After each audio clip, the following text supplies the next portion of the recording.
Now comes to questions for oral answer, and the first question stands in the name of the Honourable Clayton Cosgrove. Point of order, Brendan Horan. I seek leave on behalf of the Right Honourable Winston Peters to table a document from Family and Community Service, a service of the Ministry of Social Development, showing that a grant of $80,000 was made from the Family Violence Whānau Ora Fund to Te Rōpū Whakururuhau o ngā wāhine Māori in Palmerston North. Leave is sought to table that document. Is there any objection? There is no objection. We now come to questions for oral answer, and the first question, number one, stands in the name of the Honourable Clayton Cosgrove. Thank you, Mr Speaker. My question is to the Minister of Finance. When did he become aware of the decision to write down the value of KiwiRail by $6.7 billion? The Honourable Stephen Joyce. Mr Speaker, on behalf of the Minister of Finance, KiwiRail's chair first expressed a desire to the government to revalue KiwiRail's balance sheet to reflect a more commercial value in late 2010. KiwiRail then spent several months working through the various legal, accounting and tax implications of such a step. In October last year, KiwiRail announced its intention to proceed with, at that stage, an estimated $6 billion write-down and announced that at its annual public meeting. Cabinet took the decision to approve the final write-down this month on the basis it would put the company on a more commercial footing under its long-term $4.5 billion turnaround plan. Under the plan, the government is committed to ensuring KiwiRail can fund its business on a commercial basis. The Honourable Clayton Cosgrove. Given that time frame of pre-warning, why did he not include any quantification of the write-down in the value of KiwiRail assets in Budget 2012? The Honourable Stephen Joyce. Mr Speaker, on behalf of the Minister of Finance, the proposed KiwiRail write-down was included as a specific risk in Budget 2012, but it was unquantified. The reason it wasn't included in the actual budget numbers at that time because it had yet to be considered by Cabinet, so there was uncertainty as to whether it would proceed in the current financial year or whether there was too much uncertainty around the amount. There is still some uncertainty around the final amount, but the numbers quoted in yesterday's press releases are the best estimates at this time.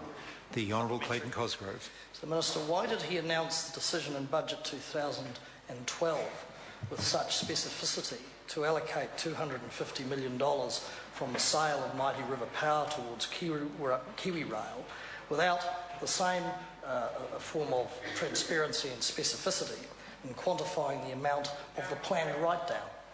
The Honourable Stephen Joyce. Mr Speaker, on behalf of the Minister of Finance, well, that's because the $250 million capital expenditure has been planned and budgeted for KiwiRail for some time. The actual amount of the valuation and when it could occur was actually not decided until the opportunity was there for Cabinet to consider it. The Honourable Clayton Cosgrove. To the Minister, can he confirm that in the 2011 financial year, Treasury contracted NG Consulting Limited, a company that specialises in IPOs and valuations, to provide advice relating to the government's ownership interest in the KiwiRail group?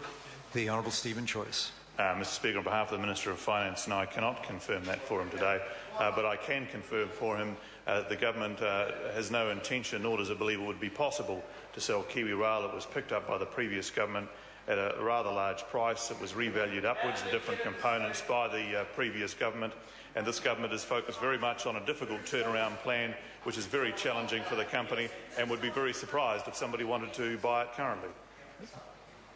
Andrew Williams.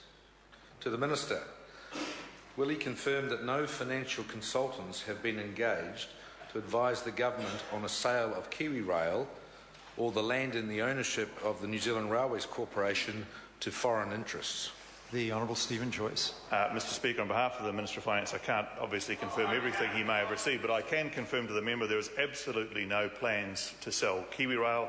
There is absolutely no plans to sell what was being described as the longest and skinniest farm, which is KiwiRail's land under their tracks. And I think members opposite would do well to consider that the government, on behalf of taxpayers, is doing a very, very challenging job to rescue what was an appalling situation inherited in regards to the rail company. The Honourable Clayton Cosgrove. Given that answer, will he give the House a guarantee today that KiwiRail or part thereof will not be at any time sold by his government? The Honourable Stephen Joyce. Mr. Speaker, on behalf of the Minister of Finance, the member is posing something which is eminently not possible. The reality is, I tell you what, we wouldn't be able to sell it at the price that the Labor Party brought it. We've spent over $1 billion in 2008. Order. If somebody... Order. Point of order has been called. The Honourable Clayton Cosgrove. With respect, sir, there was no political loading. It was a simple question.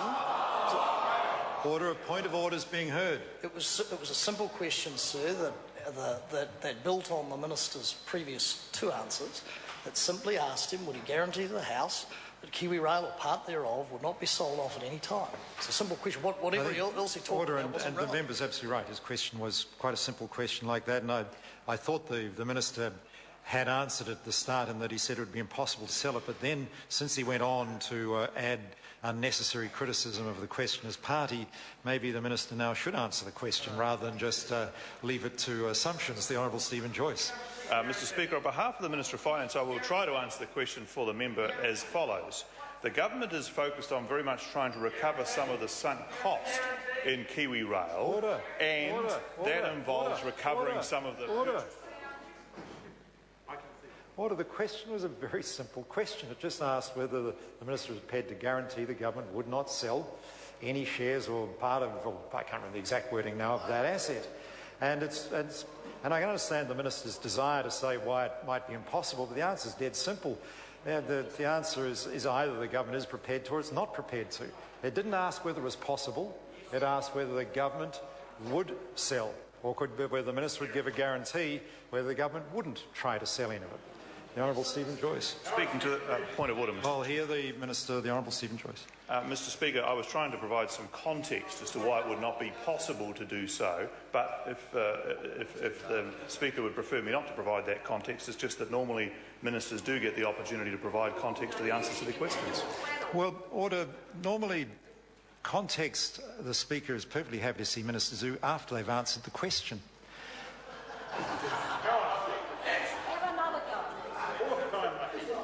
And no, order. This issue is simple, that normally the question does not, the answer does not actually need a lot of context. The government is either prepared to sell or not, but I'm always happy to allow context after the question has been answered. The Honourable Stephen Joyce. Well, my point, Mr. Speaker, is that it does not be possible to recover anything like the sunk cost at KiwiRail, and so the government is very much focused on trying to turn the business around to recover some value for stakeholders. So the matter just simply doesn't come up. I wouldn't guarantee it because the reality is you can't guarantee anything in this world. But I can tell the member it's a long, long time before we'll get back under any circumstances the money the Labor Party wasted in KiwiRail. Question number 2, Catherine Delahunty. Tēnā koe, Mr. Speaker. Order.